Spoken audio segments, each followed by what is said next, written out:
All right, let's talk about finding a great dog trainer right here in Pittsburgh.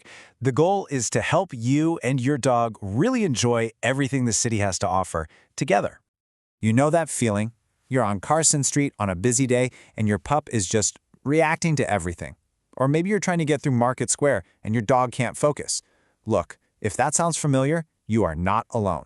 Pittsburgh is an awesome city for dogs, but yeah, it's got its own set of challenges. So the goal here isn't to turn your dog into some kind of perfect robot. Not at all.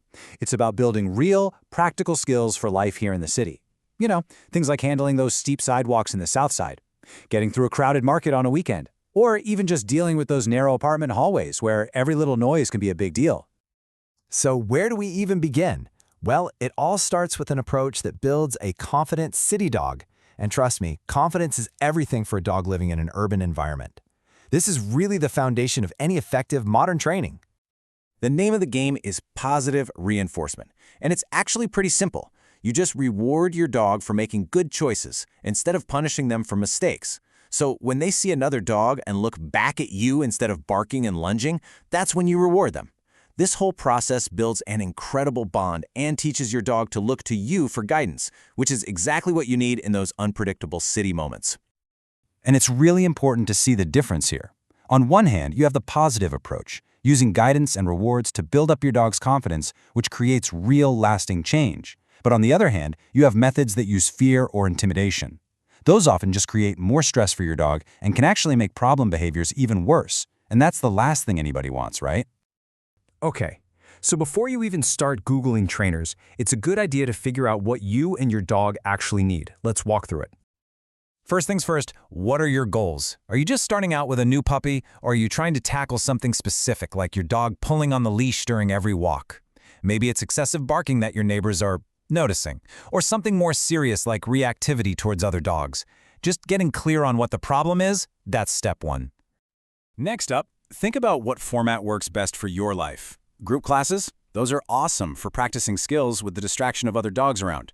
Private lessons are really good for home-specific issues, like that barking whenever someone walks down the hall. If your schedule is packed, day training might be the answer. And for really intensive work, there's always the board and train option.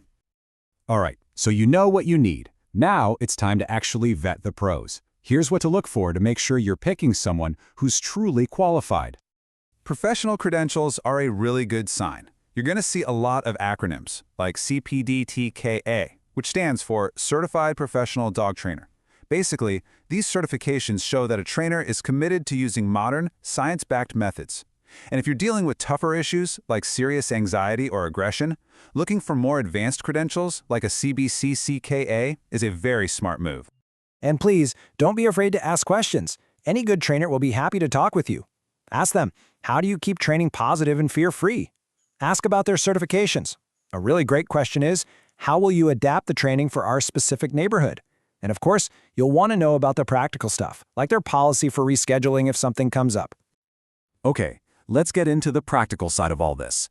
We're talking about costs and also some of the local rules every dog owner in Pittsburgh should know.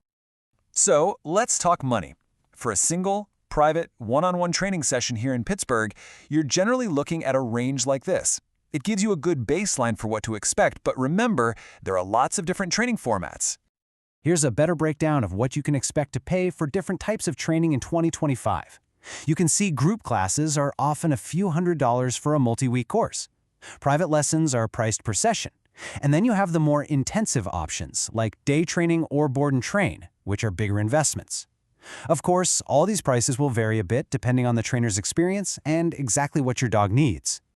And last but not least, it's always good to know the local rules. It's just part of being a good neighbor and a responsible dog owner. So remember that in Pittsburgh, dogs have to be on a leash in public unless you're in a designated off-leash area. You'll also need a dog license from Allegheny County and a current rabies vaccination. Those are required. And the big one, always clean up after your dog. So let's recap. It really comes down to these 4 steps. 1, figure out your goals and your budget. 2, insist on a trainer who only uses positive, fear-free methods. 3, check their credentials and ask a ton of questions. And 4, pick the training format that actually works for your lifestyle. Look, finding the right trainer is definitely an investment of time and money. but the payoff is just huge. Seriously, just picture it. A calm, easy walk along the Three Rivers Heritage Trail, or just relaxing on a restaurant patio in Lawrenceville with your dog lying happily at your feet. That's not a fantasy, it's totally achievable. Hopefully this helps you on your search, and you can get out there and enjoy everything Pittsburgh has to offer with your best friend.